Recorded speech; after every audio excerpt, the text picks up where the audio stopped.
Qué bueno estar contigo al inicio de esta semana, traer buenas noticias, pero también hacer como un resumen de lo bueno de la semana pasada, que hay información sobre tecnología, sobre ciencia, transformación y modernización.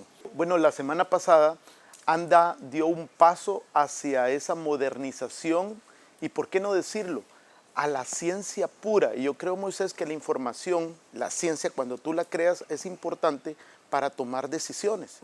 Y no hablemos si tú creas ciencia basada en datos en tiempos real, imagínate, o sea, es algo, creo, innovador, tecnología, desarrollo.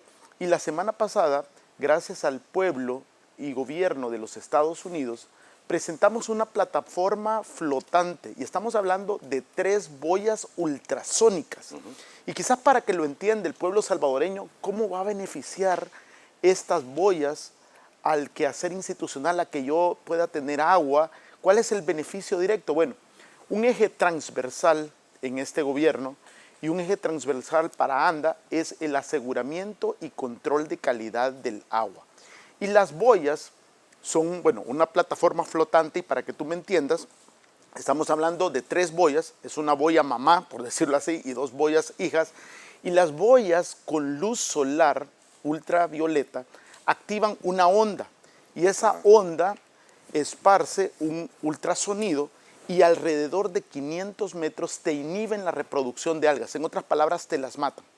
Pero además de esos sensores, de esos paneles que tienen alrededor, las otras 2 boyas lo que hacen es te capturan en tiempo real parámetros que te sirven a ti para tomar decisiones en cuanto al control, asegurar que esa calidad de agua llegue bien a todos los hogares salvadoreños. Son, bueno, y además de eso, el costo, estamos hablando de una inversión de $245,000, Moisés. Y lo fascinante de esta tecnología es que tú tienes estos parámetros en tiempo real.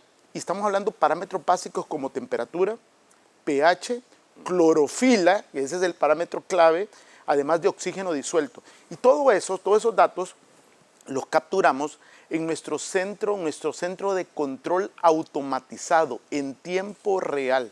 Claro, alguien me preguntaba, bueno, ¿qué pasa si tú tienes un evento climático extremo? Por eso mi pregunta al principio de la entrevista.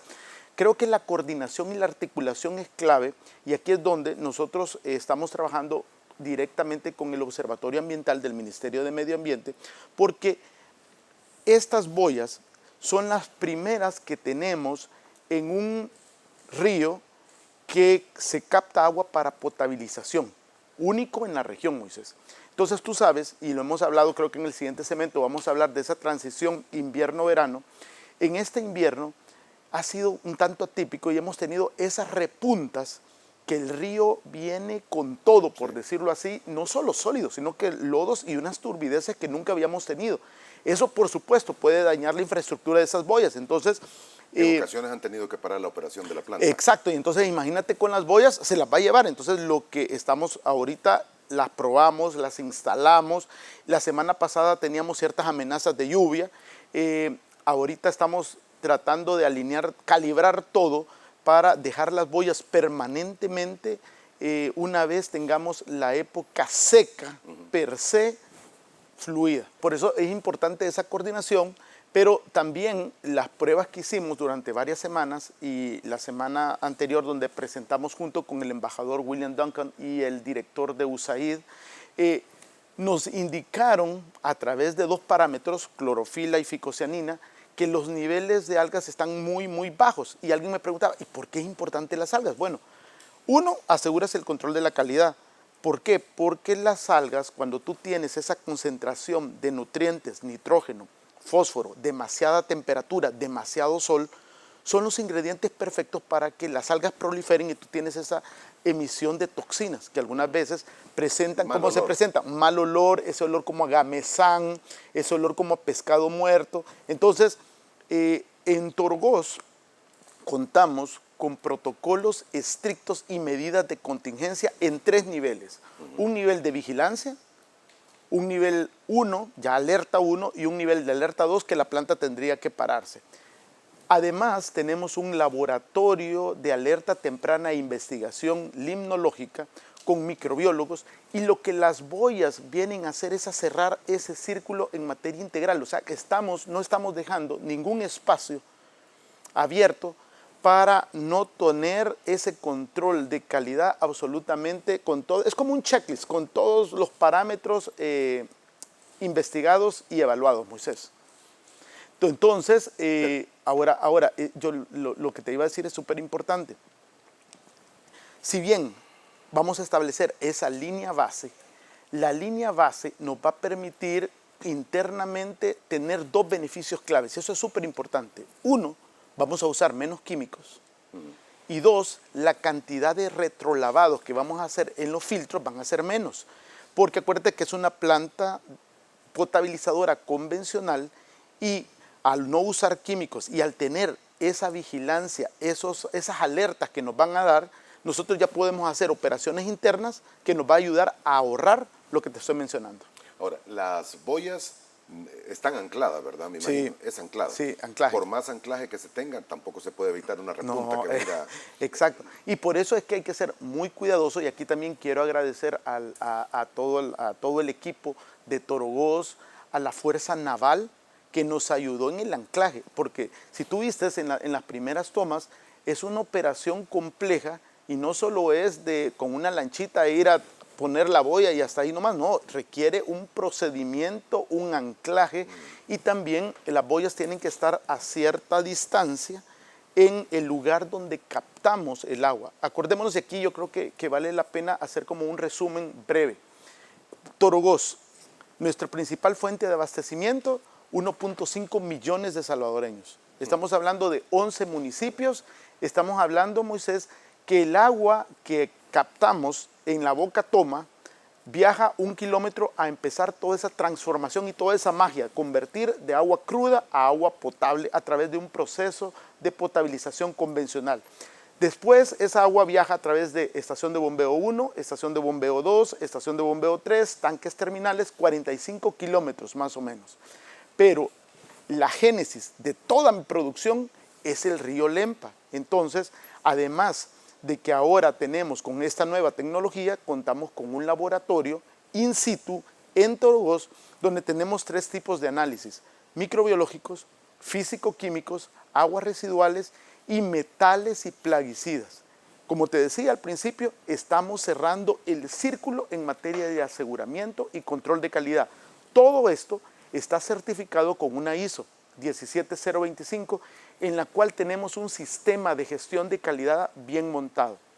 Todos esos datos se reciben de manera real, y creo que esa elaboración de esa línea base nos va a permitir tomar mejores decisiones. Y estamos creando ciencia. Yo creo que es un hito histórico en el cual ANDA ha dado ese paso, y de verdad que las personas me preguntaban, ultrasónicas, ¿cómo se comen eso y de qué funciona? Pero tú ya viste las imágenes, y de verdad es un paso gigante hacia esa creación de ciencia, Moisés. Ok, y las paredes, me di cuenta que son inclinadas, son paneles. Son paneles solares, porque todo funciona. Ese es otro punto importante. Cuando la boya emite esa onda ultrasónica, científicamente, y hay una variación, no afecta el ecosistema, los peces, los insectos, no los afecta. Entonces, los pececitos pueden estar ahí, pueden seguir, porque algunas personas, va a matar todo. Exacto, pero no. Entonces, también pensamos en eso. Es tecnología holandesa, y creo que estamos de verdad muy, muy contentos, porque seguimos avanzando en un tema clave para todos nosotros, como es el asegurar y el controlar la calidad del agua que bebemos. ¿A plena operación cuándo estarán? Bueno, esperemos que estén a plena operación mitad de diciembre, principios de enero. Hablábamos contigo en diversas entrevistas anteriores, nos enfrentamos a una amenaza, el Niño. ¿Qué vamos a tener en el 2024? Tendremos una sequía mucho más marcada, tendremos un caudal reducido. Eso indica que va a haber mucha más saturación de materia orgánica, nitrógeno, fósforo, con luz solar a pleno, eso te va a proliferar algas. Así es. Entonces, y aquí adelantándonos, ahora tenemos en ANDA, como principal operador de agua potable, esta tecnología que nos va a permitir dar esos niveles, no solo de vigilancia, sino que de alerta 1, alerta 2, y todo el equipo de la planta está entrenado para seguir esos protocolos y esas medidas de contingencia. Muy bien. Es el único punto donde se necesitan boyas como esta, ¿verdad? Correcto, porque... Por la bocatoma. Exacto, y de las 5 plantas superficiales de ríos que tenemos, esta es la principal, Moisés. Ok. Bien, antes de pasar a otros temas, tenemos que hablar también de la transición invierno-verano y tiene que ver naturalmente con todo ello. Los niveles del agua subterránea, los pozos, hoy que estamos terminando el invierno, ¿qué le dicen los pozos? ¿Qué son? Pozos testigos. Pozos testigos, ajá. Bueno, tenemos esta transición invierno-verano. Espero que no nos des alguna noticia, Moisés, o nuestro observatorio, que viene algún evento climático extremo, primero Dios no sea así. Pero ha sido un invierno de verdad muy atípico. Solo en Torogoz, y volviendo al tema de Torogoz, para que tengas una idea, con datos actualizados, de enero a lo que va de noviembre, hemos parado 130 veces. ¿Por qué? Bueno, las principales han sido por prevención cuando tienes esas tormentas eléctricas, tienes esas variaciones de voltaje. Acuérdate que todo eso funciona con energía, pero también, y esas son las 100, y las 30 han sido por turbidez, y aquí voy al mismo tema. Este año hemos tenido niveles de turbidez que han alcanzado los 4.500 NTU. ¿Qué es la turbidez? Estamos hablando de esa cantidad de sólidos, pero es lodo, que viene con una gran cantidad de basura, plástico, Moisés. O sea, sí, eso es increíble. Porque tengo que salvaguardar, tenemos que salvaguardar como Torogoz la infraestructura, las bombas, los motores. Entonces, tenemos que hacer esos paros y hemos tenido un paro muy prolongado por casi 8 horas, donde la turbidez llegó arriba de 4.500. Y me preguntarán, ¿cuál es el nivel seguro? 1.500. ¿Por qué? Porque tú usas químicos y con los químicos puedes bajar la turbidez y puedes hacer esa transformación o seguir con normalidad ese proceso de potabilización. Pero cuando tú tienes niveles de turbidez de 4.500 es imposible. Y para que tengan una idea, todos los días recibimos un informe alrededor de las 5:30 de la mañana, y el nivel de turbidez hoy por hoy en Torogoz es abajo de 20 NTU. Okay. Entonces tú ves de 20. Y la safe es, lo seguro es 1.500, exacto. Entonces el color, y de verdad que la matriz del río es una matriz completamente compleja, porque hace 3-4 semanas teníamos un color achocolatado. Y a medida que entra el verano, tú tienes ya ese color verde. Entonces no solo estamos midiendo la turbidez del agua cruda, pero también el color del agua cruda, el color y la turbidez del agua tratada, que son parámetros organolépticos: olor, color, sabor, temperatura, pH, y con más instrumentación como las boyas nos van a permitir cerrar de verdad ese círculo. Ok, ¿y los pozos testigos? Bueno, los pozos testigos. Tenemos varios pozos, los cuales tenemos esa medición junto con el Ministerio de Medio Ambiente, y algunos pozos nos han dado esa indicación de que depende de la época. En el invierno tú tienes, tienes más agua entrando al manto freático, y por lo tanto, Moisés, se da esa condición de alcanzar ese nivel normal. Pero en la época seca sí tienes algunos pozos, y de verdad hemos hecho algunas inspecciones sanitarias donde esos pozos han estado por más de 30 años y tus niveles freáticos han dado a la baja. ¿Y por qué? Porque tú tienes esos pozos localizados en áreas donde tienes un marcado estrés hídrico. Y aquí viene otro término muy importante. Cuando hablo de estrés hídrico, hablo de mucho mayor demanda que oferta. Tú tienes, ¿y por qué se da eso? Tú tienes un crecimiento desacelerado, tienes urbanización que aquí por décadas ha sido acelerado y desordenado. Entonces ya el caudal, la producción no me alcanza. Y creo que en materia de pozos testigo, esa articulación y ese monitoreo constante que tenemos, no solo con el Ministerio de Medio Ambiente, sino que también tenemos con otras instituciones, nos sirven para tomar también esas mejores decisiones y esperamos en el 2024 ampliar ese espectro de pozos testigos para saber cómo se comporta mis niveles freáticos. No sé si, bueno, ustedes tienen que llevar naturalmente la medición, sobre todo en esto donde tienen lugares de infiltración y pozos. La cantidad de lluvia que se ha tenido en promedio ha sido básicamente lo que siempre se recibe. Correcto. A pesar que se mencionó mucho de que el fenómeno del Niño nos iba a afectar este año. Sí. No fue así. Gracias a Dios. Gracias. Veremos qué sucede en el 2024. Correcto, pero aquí, Moisés, también es importante porque tú tienes que apostarle a la infraestructura verde, a la reforestación. Ajá. Porque yo creo que es importante que el pueblo, es un concepto muy básico, cuando no se tienen árboles, lo que hace que llueve y todo eso se lava y tú tienes esas escorrentías. Cuando tú tienes árboles, lo que hace es que mejora tu capacidad de infiltración del agua hacia tu manto freático. Y eso hace que se regenere, esa es la palabra que estaba buscando, ese caudal o esa data de agua que tú tienes. Entonces, por eso es que cualquier evento que ANDA tiene y cualquier evento que asistimos, le apostamos a la infraestructura verde y de hecho llevamos un plan muy agresivo en el 2024 para la cuenca alta del río Lempa. Acordémonos que si tenemos una cuenca resiliente, saludable, vamos a tener ciudades resilientes y saludables, principalmente porque el cambio climático, esa variabilidad climática es real, no es inventada.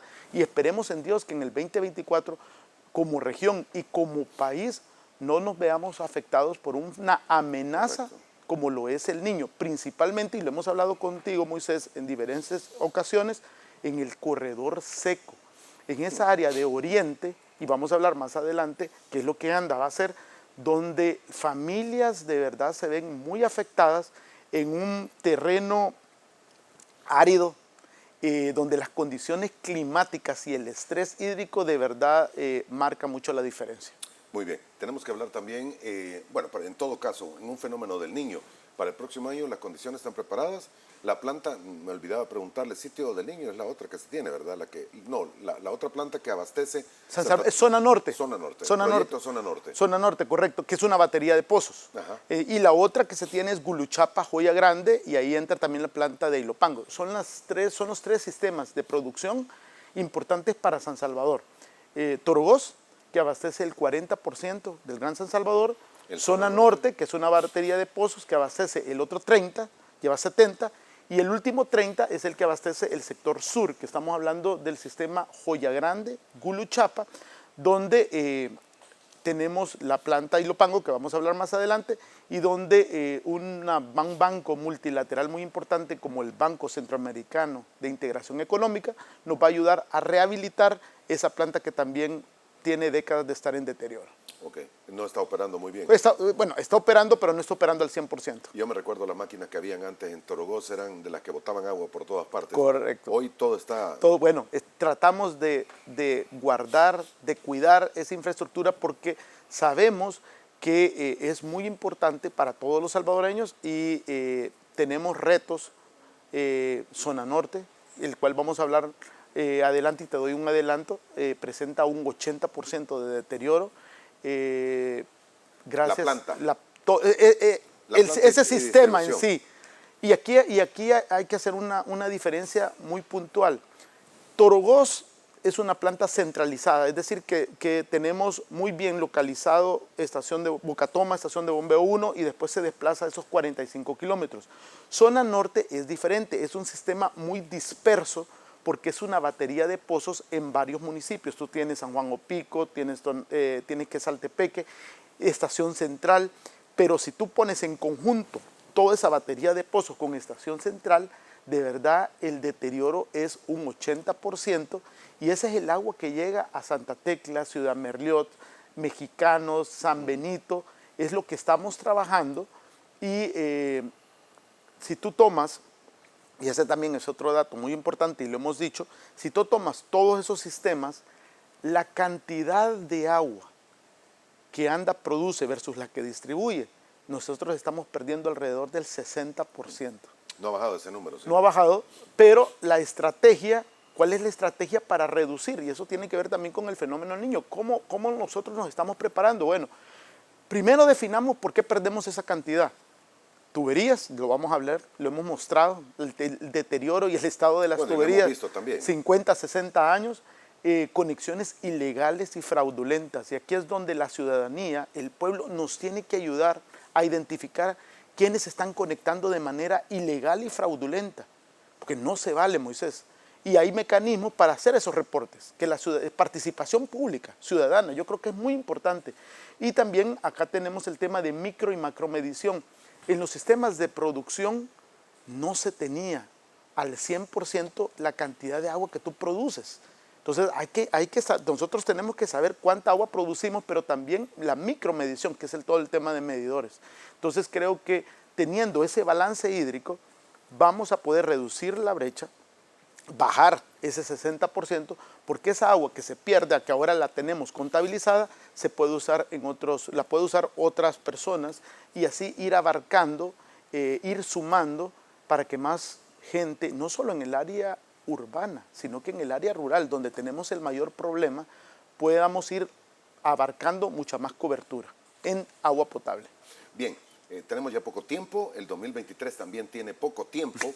Las inversiones, ¿cómo están? ¿Cómo se cierra? Bueno, las buenas noticias continúan y de verdad el 2023 ha sido un buen año para ANDA. Históricamente estamos cerrando con una inversión arriba de los 300 millones de dólares. Dinero que se va a traducir en obras, dinero que es gracias, y ese financiamiento es gracias a esa transparencia y a esa confianza. El presidente Bukele nos dio una instrucción clara y fue dar ese salto de calidad, y lo estamos cumpliendo. Y rápidamente, Moisés, yo sé que el tiempo se hace corto, las principales inversiones que se vienen, ¿cuáles son? Banco Interamericano de Desarrollo, 100 millones de dólares, Banco Mundial, 100 millones de dólares, tenemos países socios estratégicos que de verdad sin ellos todo lo que estamos haciendo no fuese posible, Estados Unidos, China, España, clave en el sector rural, la comunidad autónoma del País Vasco, y también tenemos algunas acciones, esperamos en el 2024, con el Reino Unido y con Francia. ¿Qué es lo importante del BID? La joya de la corona de ese préstamo va a ser rehabilitar zona norte, ese sistema de pozos de batería que estábamos hablando, también tuberías. Es importante atacar la red de tuberías. Claro, ese cambio no se va a hacer de un solo, lo tenemos que hacer gradual. ¿Por qué? Y lo hablamos fuera de cámaras. Cuando tenemos un problema, tiene que tomar un tiempo en que la tubería se presurice otra vez, en que el agua llegue a sus hogares. No es en segundos. Un cambio drástico, el cual tengamos que salir fuera de operación y regresar a niveles normales puede tomar entre 24 y 36 horas. Y eso es bien importante.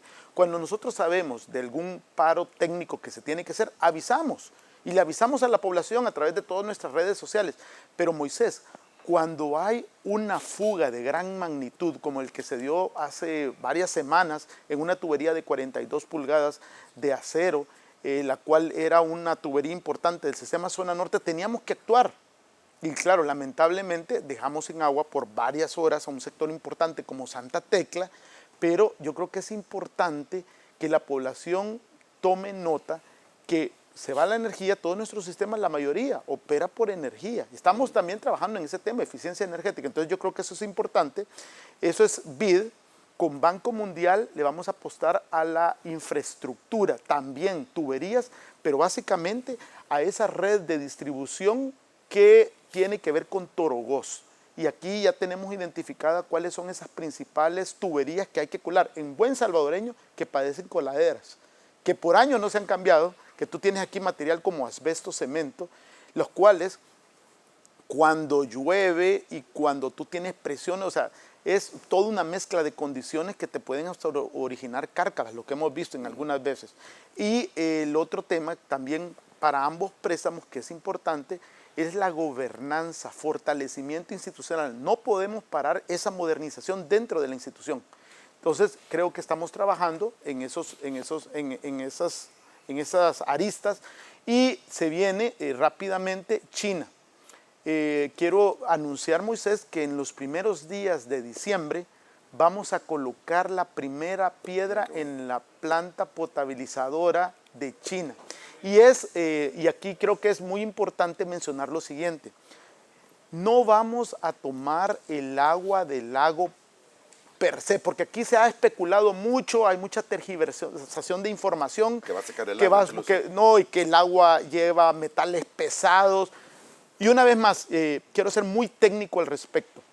Es un proyecto que va a costar, esto es gracias a la gestión del presidente Bukele, en esa gira que hizo, son 40 millones de dólares. Hemos perforado 8 pozos alrededor, que su mismo manto freático permite que el agua baje esas concentraciones de esos metales que pudiesen existir. Va a haber una planta, un filtro y una planta potabilizadora. Además, toda esa línea eléctrica, hidráulica, entronques, ¿a quién va a mejorar? Y aquí, para que tengas una idea, estamos hablando de 7 municipios, 250,000 personas. Vamos a cambiar ese antes y ese después, porque vamos a estar inyectando aproximadamente 300 litros por segundo más a esas áreas que tengo realmente en estrés hídrico. Municipios que durante décadas se han visto a palitos, en buen salvadoreño. ¿Cuáles son? Ejemplo, Santiago Texacuangos, Okay. Ilopango, parte de San Marcos, Olocuilta, San Francisco Chinameca. Entonces, Moisés, creo que, estamos hablando de 3 años, esperamos concluir este proyecto en menos, pero de verdad es un proyecto que va a marcar un antes y después. Vamos a presentar ese render y de verdad este es otro ejemplo concreto cómo anda y el gobierno del presidente Bukele está pasando del papel a la acción.